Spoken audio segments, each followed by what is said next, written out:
thinking of property first and then finance later, and choosing just any lender without knowing why you would go with them, ending up with the wrong lender at the wrong time. So majority of property investors just go choose the property first. We often hear from people, I'll come to you when I've chosen the property. They have no finance strategy or direction on correct loan setup. So what's the impact? The impact is incorrect finance structure means people take longer to pay off their home. They lose tax saving. They're unable to invest further. But you need to consider, correct structuring to enable you to use finance to your benefit. It starts with your home loan setup and the upfront finance strategy so you can move forward without getting stuck.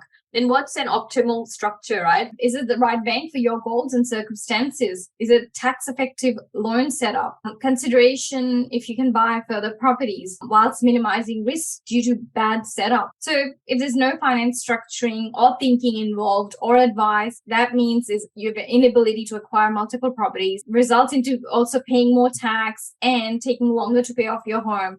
All of this combined is a massive opportunity cost. This might not be for you, and it's okay if you don't want to do it right and don't wish to pay off your home loan first and don't wish to grow your wealth through property and don't want to save tax and minimize risk. And it may not be for you, but this is what we believe in. So the case study is for one of our clients who went from being a home buyer to 2 investment properties in 3.5 years. So Jane is an accountant and John is an engineer in their 30s. Jane and John's family income is $250,000. In terms of where they were when they reached out to us, so this was back in mid 2018 initially that they reached out to us. When they came to us, they were first home buyers.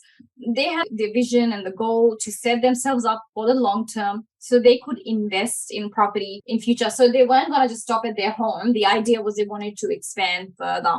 In December 2018, they purchased their first home and they paid lender's mortgage insurance. And we set them up with a lender which allowed flexibility for them to expand their portfolio. And then in June 2020, they purchased their first investment property when everybody was scared. In June 2022, they purchased their second investment property. And in 3.5 years, they own 3 properties, and that's steady progress. It's not get rich quick, but it's steady progress. Yeah, and what I'd like to highlight is even in December 2018, when they purchased their first home in Sydney, there was a lot of uncertainty in the market, and they were almost pretty much wondering, or they were getting cold feet, whether they should or they should not do it. And they then even in June 2020, the same thing, like there was still uncertainty happening. And we were actually having a conversation with them a couple of weeks ago, and they said, both times they felt like, nervous about it, but they still backed themselves, and that's where their results showed up. Yeah, and the proposed solution with a tailored plan was,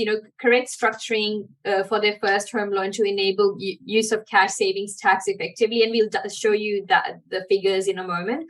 Maximizing the cash flow, tax benefits, and flexibility to pay off their home, and mapping out a plan upfront to enable that first and second property for them. So then in December 2018, we set up their loan with a bank that allowed restructuring in future to use cash savings tax effectively, future investment property.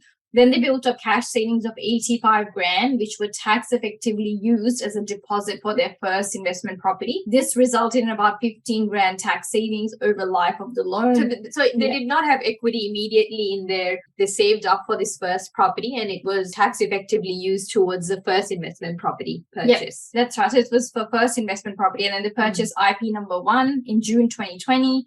Which was purchased for about $430,000. Current value would be close to mid 700s. So it's a classic example of taking action when nobody else wanted to take action. We had them set up with the correct repayment type to help them save tax and pay off their home fast. And then fast forward into the future, we tapped into the equities, and they were ready with the capital gains in the first 2 properties, which helped them fund their second investment property, which was purchased for $660,000. And we used equity for it. And again, it was correct repayment type to save on tax and pay off their home loan fast. So the total property ownership of 2.16 mil. So again, guys, this is not get rich quick. It's taking action when you can.